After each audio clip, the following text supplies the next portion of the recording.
And if you like this reading, as I always say, please like or subscribe if you'd like to, or leave a comment if you would like to. I have everything ready as usual. I'm going to start your reading for lovely, lovely Pisces people. The first card you have for your past is the King of Pentacles.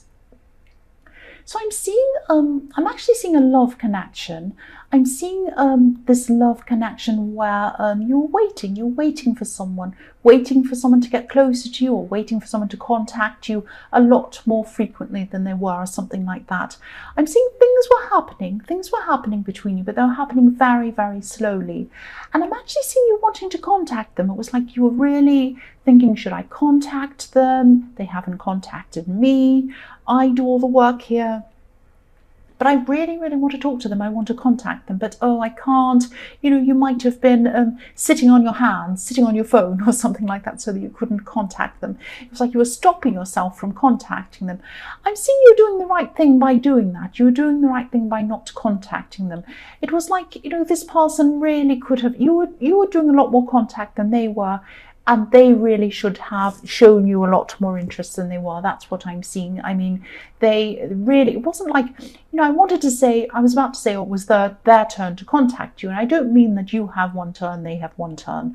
But really it was like you did a lot more contact. You were talking to them more, suggesting things, saying, let's go out here, you were doing all of the work, and they were kind of sitting back and not doing much. And it really was their turn. It really was their turn to step up. So I'm really glad that you kind of left it to them to kind of, you know, step up themselves. And yes, I'm just seeing this person was really caught up in themselves, almost to the point of being selfish. They didn't seem to be selfish. When they were around you, when you were together, they didn't seem to be selfish. But maybe if you look back at some of the time you've spent around this person, there could have been a lot of maybe small things, small selfish behaviours that maybe you're ignoring, or maybe that you wanted to ignore because you wanted to kind of, you really did care about them. You wanted this to work. That's what I'm seeing. You were giving them the benefit of the doubt. You're a fair person, I'm seeing, and you wanted to kind of be fair to them. You were like, well, maybe they're just busy, maybe this, maybe that, all of these kinds of things. So I'm seeing that they're not actually a terrible person. They're not a bad person. You know, by selfish, I mean that, you know, it's not like they're selfish in the way that they grab all of your things and they run away, not that kind of thing. It's like they just think about themselves when they're caught up in something. That's the only thing on their mind. They don't have other things on their mind. So if they're busy at work, if they're trying to achieve something, they're looking at that. They're thinking about that. Other things could be happening. Things could be going past. Somebody could be, you know, throwing money on their head and they wouldn't even notice. They'd just be looking at what they were doing. So they're kind of they have a one-track mind almost on whatever they're thinking of, whatever they're doing. So, but, you know, really they should have. It takes, no matter how busy they were, it takes 1 second to contact someone, even just a text, it takes 1 second. So really, they could have stepped up and made the effort. And I think that that's what you were thinking about at this time. You're starting to realise this, that if they really wanted to talk to you, they would have. And I agree with you, I believe that too. But some people are very kind of, their minds on what they're doing. I mean, there could be a tidal wave, or there could be a great big earthquake or something around them, World War III or whatever could break out around them, and they wouldn't even notice. That's what this person's like. I'm just trying to kind of give you some idea in their personality. That's why they're like that. The next card you have for your past is the Moon. So yes, I'm seeing for a while you were kind of in your head imagining all kinds of things about this person. Because of the way they were behaving, I'm seeing that this was probably making you feel like maybe you're wondering, are they talking to someone else? Are they seeing someone else behind my back? Is that why they're not talking to me? Are they ghosting me? Have they gone off me? Are they kind of being cruel? Are they this or that? You're thinking all these kinds of things were going into your head, and that was really their fault, because they could have just sent you a tiny text saying, I'm really sorry, I'm so busy right now, I'm thinking about you, please don't be upset, you know, whatever. And then that would have made you think, oh, okay, right, they're telling me what's going on. that's the kind of thing I'm talking about. I'm not seeing there was a third party. I'm not seeing anything like that. But again, I'm seeing this was a selfish person. They had their mind set on themselves. They had their mind set on what they wanted to achieve, what they wanted to do. I'm seeing this as probably a high achiever, because I'm seeing, the King of Pentacles here. And if you're not quite in a relationship, if this is someone you've just started seeing, if you do end up with this person properly in a serious relationship, or if you are already in a relationship with this person, I'm not seeing this person changing. This is someone whose needs are always going to come first. Some people might be fine with that. Some people are happy to be around people like that. That's fine. But as I was seeing in the King of Pentacles, this lack of contact was really bothering you, was really stressing you out and making you worry and all these kinds of things. So maybe you're not cut out to be around this person. Now we can all say, oh, they need to change. They need to contact you more. They need to this and that. But I think this person is like that. I don't think they're going to change. That's what I'm seeing. The last card you have, your past, is the Queen of Pentacles. Yes, look at this queen nurturing this coin on her lap. She's looking down. She has roses all around her. She's very soft. So there was so much that you had to offer. There was so much that you had to offer this person, and you're almost like the opposite of this person, but in a good way. It's like the King and the Queen of Pentacles are kind of opposites in a way, but they're a perfect match. That's what I'm seeing, because you've got the King and the Queen of Pentacles here. So you're holding back on what you had to offer this person.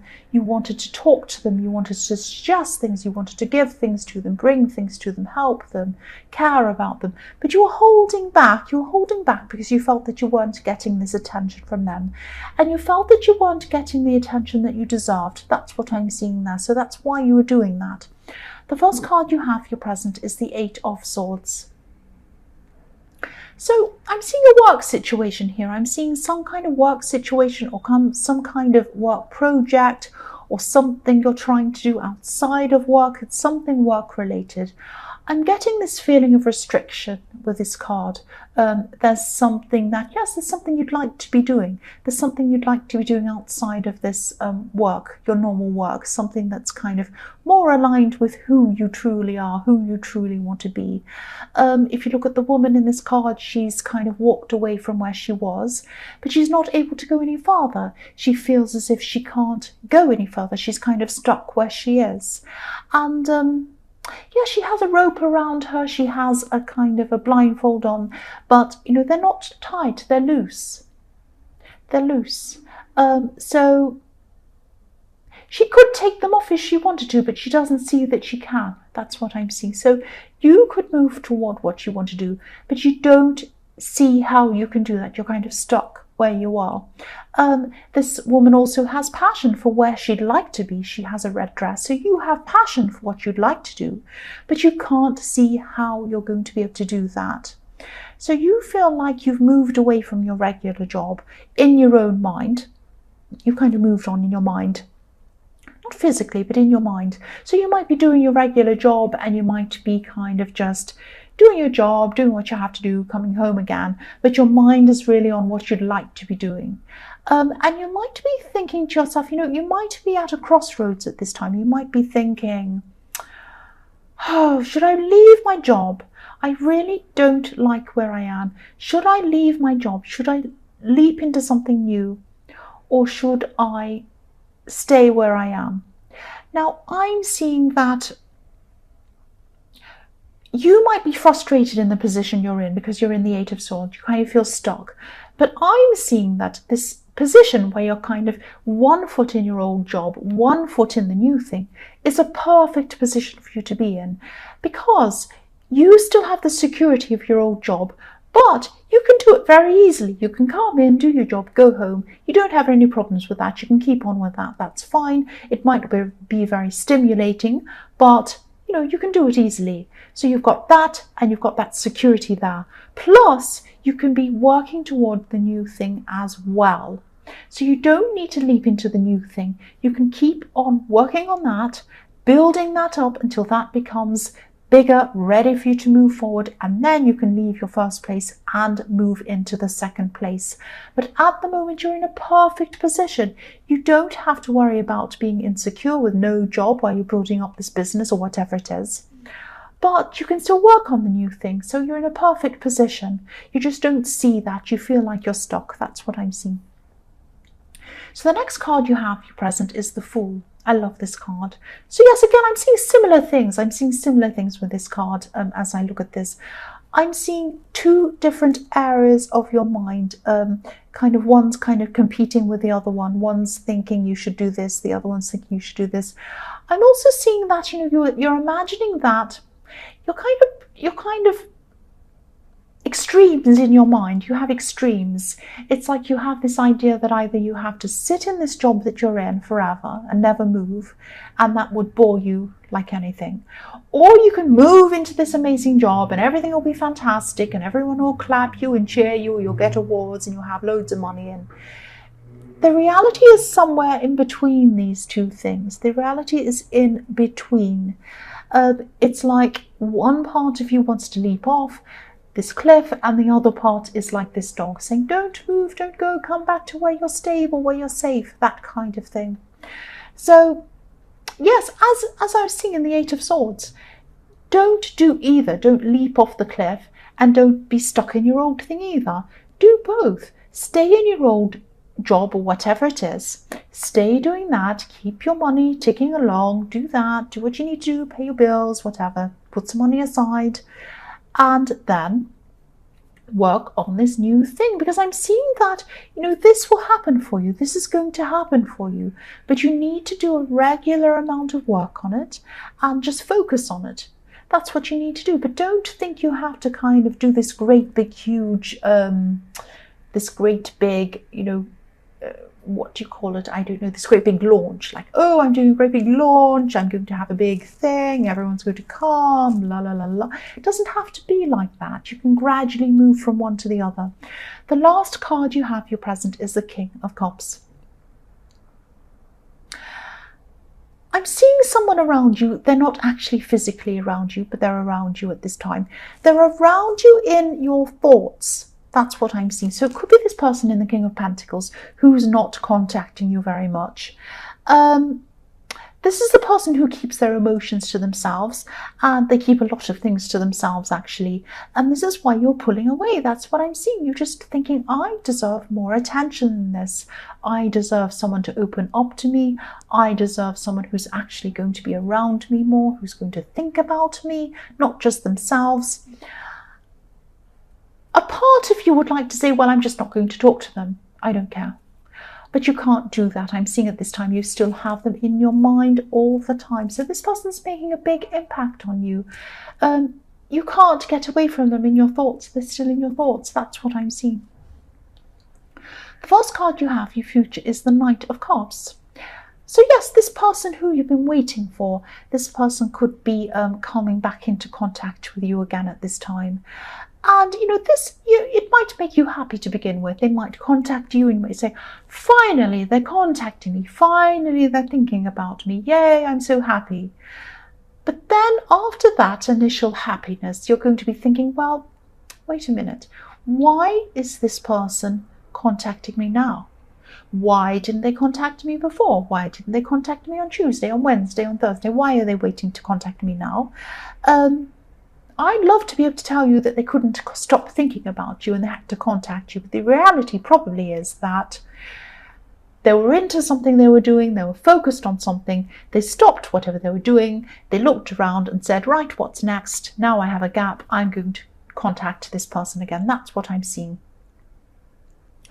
So again, I'm seeing if you really want to be with this person, if you do see a future with this person, you're probably always going to be not second best, but kind of secondary to them and their needs and their goals and that kind of thing. Now, I would like to say don't take this personally. I can see why you would. I would too. But what I mean by that is they're like this to everyone. But if you're in a relationship with them, you're not everyone. You're not just anyone. You're in a relationship with them. You expect more from this person.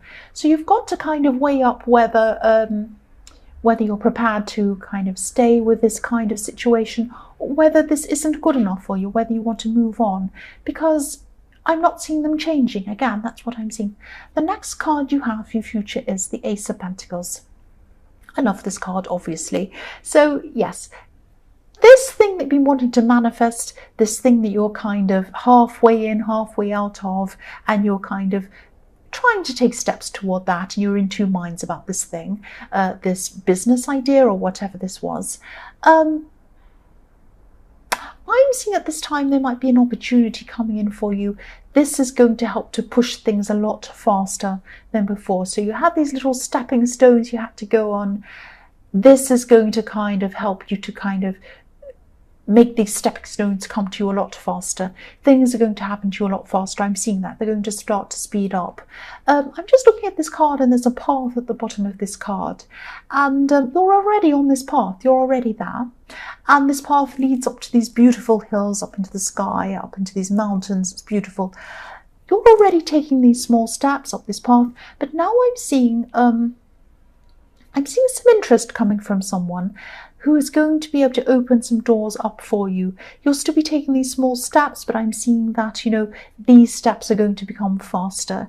And the other thing I'm seeing is that, yes, you're on this path, but some of the path is obscured. There are things in front of them, there are roadblocks in front, and you might be thinking, I'm not sure whether I want to go down that path or down that one, or whether I can really see what I'm supposed to be doing. So at this time with this Ace of Pentacles, you're going to get this gift coming to you, this gift of stability. So this is something that's really going to be big for you when it takes off. Also, you're getting this gift of clarity. So you're going to be able to see exactly where you need to go, which path you need to go down, which steps you need to take, what you need to do. That's going to suddenly become very clear to you now, and this is going to happen a lot faster for you. The last card you have in future is the King of Swords. So yes, the King of Swords is about clarity as well. So you're going to have all this clarity now. You're going to have this vision. You're going to be able to see where you need to go. The other thing I'm seeing with this King of Swords is you're going to have your sword up. So when any of these doubts come in about yourself, whenever you start to think, oh, I don't know if I can do this, I don't know, maybe I'll stick with my old job, I don't know if I'm going to be able to do this thing, maybe I'll just stay where I am. When this starts happening, you're going to have your sword up. Look how angry this man is. He's very serious. So you're going to be very serious. You're going to be guarding yourself against any of these thoughts that come up, because they're not helpful to you. You do not want these thoughts telling you to just go back to what's familiar to you. It's one thing to be kind of doing a little bit of a thing that's familiar to you as a stepping stone to the new thing. It's another thing to not even pursue the new thing and to kind of be stuck in your old ways. Don't do that. I'm seeing that you won't do that because you've got this King of Swords guarding you against your own worst enemy, which is some of your own thoughts sometimes. So that's really good. This is looking really good for you for this thing that you want to manifest. So Pisces, I hope this resonated. As you know, general readings can't always resonate with every single person. But again, if you like this reading, please like or please subscribe or please leave a comment if you'd like to. And thank you so much for watching.